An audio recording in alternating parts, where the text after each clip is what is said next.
Hey guys, what's going on? Mattatonic here. Welcome to my first vlog. Sorry I haven't done one sooner.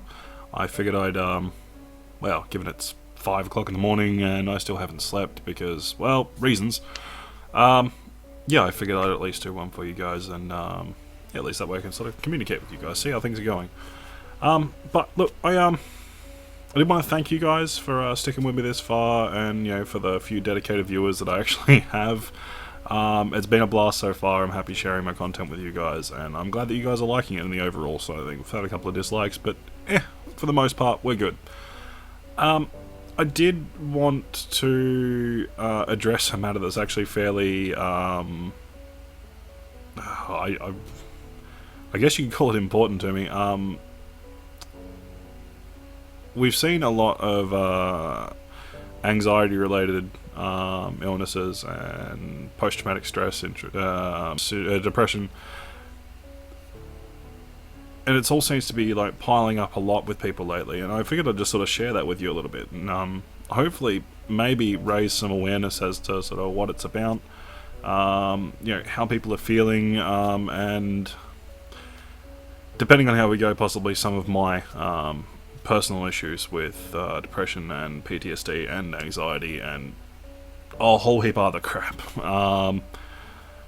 So yeah, essentially, I've read into a few articles, and obviously, as you guys would probably know, anxiety, depression, post-traumatic stress, it's all a very important, a very I guess, prominent disease in society at the moment.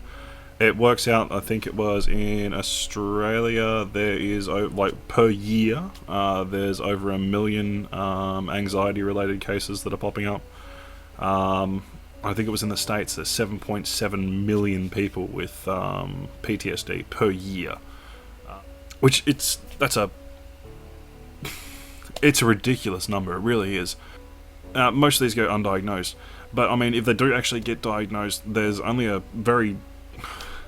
it's a small percentage that can actually be treated, whether it's due to personal issues as far as treatment goes, monetary issues depending on the area you're living in, and sometimes just availability of help. I know in the town that we're in, I think we've only got like 23 or 27,000 people in the town. We don't really have much support down here other than you know, a couple of counsellors and some referral in general, which, I mean, is great. There is at least some way for us to reach out and some way for us to actually try and deal with it, or some way to, you know, try and learn to live with it, so to speak. But as it stems, we don't quite have enough. I mean, but I do think our local council, they're pushing the point to try and get, I think it's a new centre for mental health at the hospital, which will be fantastic. It'll definitely help and speed up the recovery process, or, you know, in some cases, a treatment process. But I mean, some people don't have access to that kind of stuff, and it's actually really, it's really sad, because there's not much from a sufferer's point of view that can be done. And I know some people are sitting there going, well, no, you told us the wrong thing. Now, please, just hear me out. From a sufferer's point of view, as in what we feel, is that, you know, nothing can help us, the world's ahead of us, you know, there's just, no one wants to help us. And, I mean, that is... It's not true, but in saying that, it's hard to actually get people to focus that it is actually a problem. It seems to be society's way of looking at things is generally, you can't see the problem, therefore it's not there. I mean, to give you guys a bit of an idea as to what depression and anxiety is, I've been through Beyond Blue, which is an organisation in Australia. It's fantastic. Deals with a lot of mental health issues, both for men and women. But I found an article on their forums, and I'll leave a link down below so you guys can go there and have a bit of a look if you want. They've got a set of forums there. It's fantastic, a lot of information, a lot of other sufferers there that are actually dealing with it. And there was a post on their forum which was, if you could describe depression in one word, what would it be? I'm only going to read out a few because this has got huge amounts of answers on it. But we've got one here: confused. Another one was alone, pain, torment, hateful, fluctuating, blackness, decay, rejection, suffocating, helplessness, hopeless. And the one that sort of triggers me the most is worthless. These are all, as much as I hate to say it, really, really common. Look, no doubt you guys would actually know someone who would have some form of anxiety or PTSD or even some form of depression. And, most people, they don't quite understand unless they've been through it themselves. I know once upon a time I was the happy-go-lucky young guy who just thought that, depression was just having a shit day and you just felt a little bit flat after work. But not so much. Back in 2010 is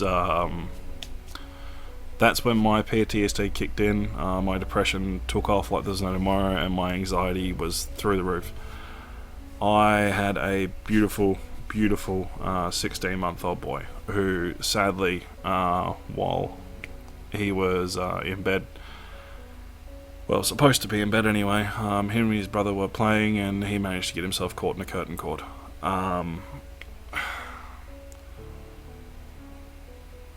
It was the worst day of my life. Sadly, I lost him. He was my oldest, he was my first, and really, there's not much I could have done. I've sat there and I've beaten myself up over it constantly, and I've gone, if I had have checked on him 20 minutes earlier, if I had have checked on him 5 minutes earlier, if I had have checked on him 10 minutes earlier, if I had have made sure that he was nowhere near, if I had to take the curtains down, and all of it still comes to the same thing. It's back to a only if, and sadly, hindsight's 20/20. You got perfect vision when you're looking back. But at the time, no. So it was 8 days later. We said our last goodbyes and we buried him. The world perspective has just it changed dramatically for me. The world seems darker. It seems a lot more cold. There's not many high points. There's a lot of low points. But in saying that, my struggle went from one of loss and grief to, I'm still struggling with it 5 years on. I have tried doing stuff about it. I haven't been able to find anything that works for me yet. And that's the other problem with things, is people thinking that the idea with depression is just, it's fine, mate, just, chin up and just get the fuck over it. And it just doesn't work that way. It's not one of those things you can just get over. God, I wish it was. It'd be amazing if it was. But it's too hard to just drop everything. But obviously it depends on the person, and it depends on what they've been through, how they deal with things, what they can do to deal with things. I found something that works for me, which is fantastic. But in saying that, pardon me. But in saying that, it turned into, that was my release from the world in general. I turned to video games. I love video games. They're fun. They're great. They're fantastic. It's an awesome way. It's an escape. Now, a lot of people think that it's just, boys and their video games, and it's not that at all. What it is for me, personally, is that's an escape where, while I'm running around in World of Warcraft, League of Legends, Payday, One Finger Death Punch, I'm not me. I get a chance where I can, just pretend to be someone else for a while, and it's not It's my problems don't matter. Which, it's not the best way of looking at things, but in saying that, it gives me a break. I can concentrate myself into, a raid or a dungeon or a ranked match on Summoner's Rift where I've got to concentrate, and for that 30 minutes I'm not thinking about what I'm supposed to be, not supposed to be, what I am suffering with. I'm not concentrating what I should be suffering with. I'm just concentrating on the job at hand. And I mean, some people do this different ways. Obviously there's not just video games that people go into. Some people will throw themselves into work, throw themselves into countless relationships. Some people will throw themselves into random hobbies. And I think the worst is when people lock themselves away. I've used to be pretty outgoing, used to like going out nearly every day. I was out of the house. Lately, over the past 12 months, probably a little bit over 12 months, I barely leave the house anymore. I leave if I have to do my bills. However, if I can do my bills online, I will stay at home in front of the computer, or I'll stay at home in front of the TV and just hide from the world. The anxiety does get to a really bad point, though. Your anxiety can get to a really, really bad point where even going out into a shopping centre and just being surrounded by people, it just gets too much. My personal issue, I go into a shopping centre, I start feeling hot, I start feeling clammy, I start feeling really, really nervous. I have to go home ASAP and just get to somewhere that, as silly as it sounds for most people, I just have to get to somewhere that's safe. And, home is safe. While I'm at home, there's no one here who can bug me. I don't have to worry about whether or not, I'm going to upset anyone. I don't have to worry about whether or not I'm going to embarrass myself. Because, let's face it, if I have a full-blown panic attack or a full-blown anxiety attack, I will, 9 times out of 10, I'll end up in tears, racing heart. I don't want to move. I feel like I'm going to die. It's horrible. In saying that, though, it's one of the worst, probably 20 to 30 minutes that I have to deal with, and it's constant. You can't stop it. The only thing I've found, I'll rephrase that. You can stop it, but it takes a lot. It takes a lot of mental willpower, and the problem is, at that point, you're low on willpower, you're low on energy, you're low on self-esteem, you're just low in general. And trying to get back from that point it's near impossible unless you can find something to focus on. Mine is normally my kids. They can either normally bring me out of it, either if I'm just walk in and I just sit with them. Doesn't matter if they're asleep, doesn't matter if they're awake. I can just walk in, I can sit with them, that will bring me back to where I'm supposed to be. It never used to be that way. I never used to be able to learn to deal with it before. I've had many trips to the emergency room because of it. And that was because my chest was racing, I didn't know what was going on, I was getting hot, I was getting clammy, I was getting pain through my arms. And I honestly thought that I was going to die. It just felt like a heart attack. But over the course of 20-30 minutes in my case, normally it subsides.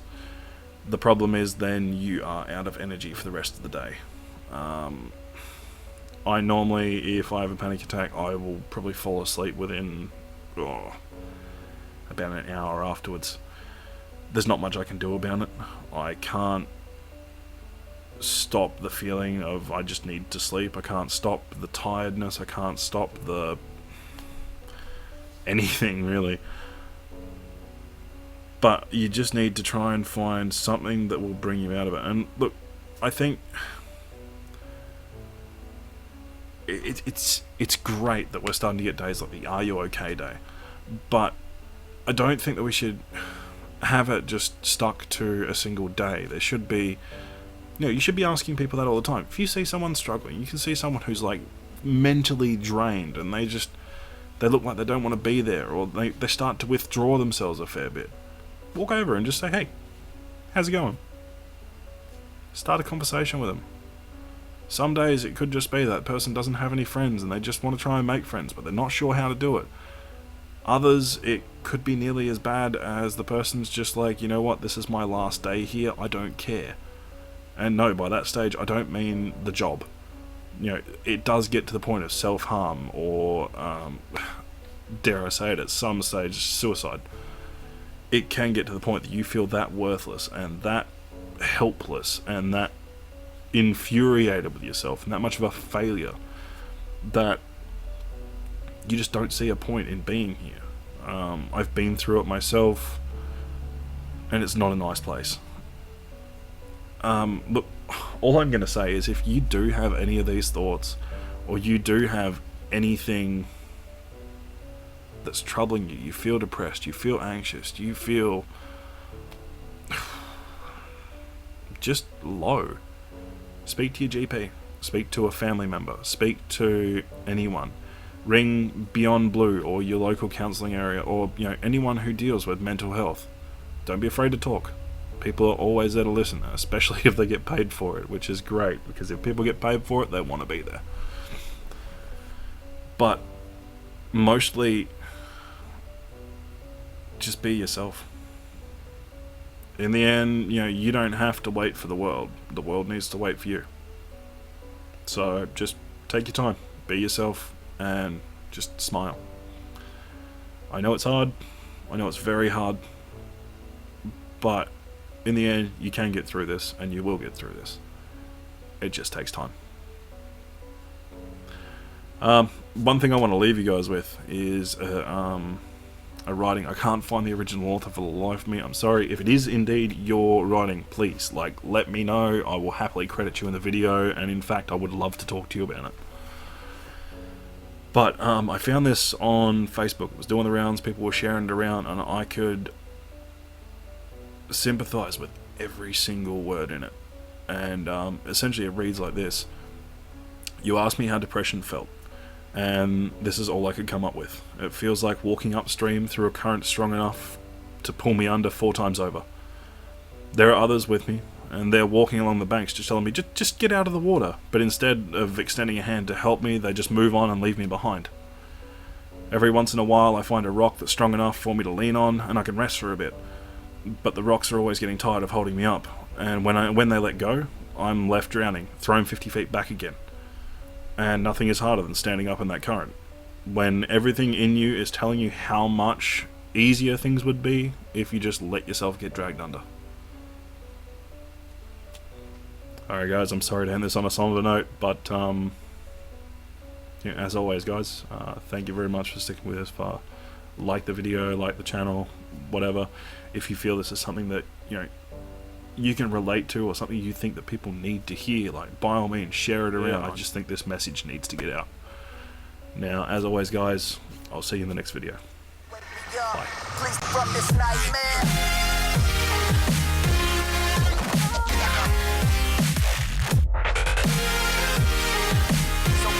Don't wake me up. Please don't wake me from this nightmare.